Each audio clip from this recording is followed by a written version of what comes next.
Wir stehen hier in der Subway von Red Grooms, Mimi Gross and the Rufus Construction Company in der Albertina Modern. Und das ist eine der Installationen, die hier präsentiert werden. Und zwar ist das so eine Art 3D-Comic. Also wir übersetzen vielfach eben diese Zweidimensionalität, die Flächigkeit, die ja Comics haben in Büchern, in Magazinen, in den Raum.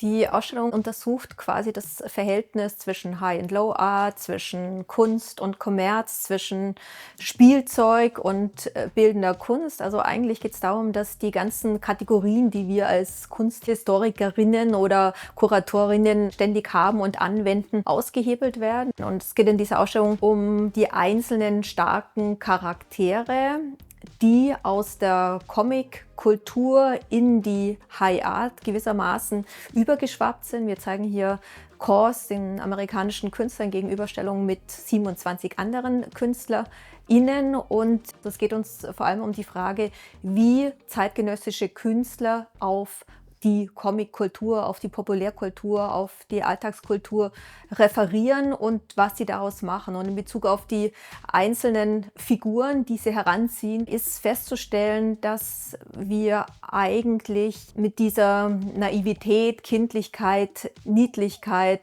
mit diesem Friede, Freude, Eierkuchen, den vielleicht viele der Comics verkörpern, hier nichts mehr zu tun haben. Ganz im Gegensatz. Also die Figuren von KAWS sind manchmal einsam, trostlos, wirken isoliert oder melancholisch und allein, beziehungsweise andere KünstlerInnen wie Joyce Pinsato, Gottfried Helnwein oder Elisa Douglas, die zeigen unheimliche Begegnungen. Also plötzlich ist dann die Mickey Maus zornig oder ärgerlich oder wirkt verstörend auf uns. Also bildende KünstlerInnen stellen diese heile Welt, die Comic-Kultur, die Comics und Comicbücher vermitteln, vielfach in Frage.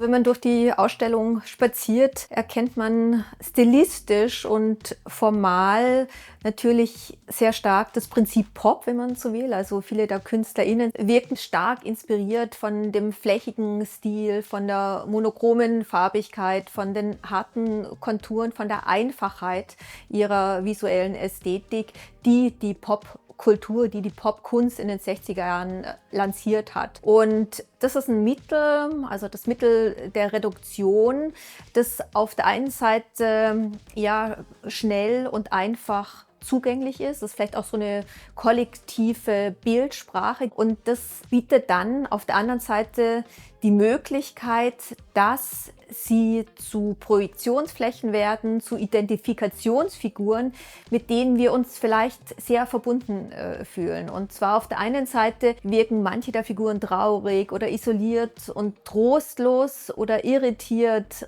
Und auf der anderen Seite fühlen wir uns ihnen aber ganz nahe. Ja? Und das ist vielleicht auch der Grund, warum das Phänomen KAWS existiert, beziehungsweise warum so eine Art von Kunst große Beliebtheit genießt. Also einerseits sind sie gut verständlich, ein Kind versteht sie wie ein Erwachsener, und auf der anderen Seite fühlen wir vielleicht alle ähnlich, auch wenn es um die Katastrophen und den Schrecken der Zeit der Kriege geht. Das spiegeln die auf der einen Seite wider, und auf der anderen Seite ist natürlich die Farbenfreude und die Leichtigkeit, die diese Ausstellung hat, wenn man sie betrifft, auch ein Kontrastprogramm zu dem, was wir permanent an Schreckensmeldungen aus den Medien erfahren.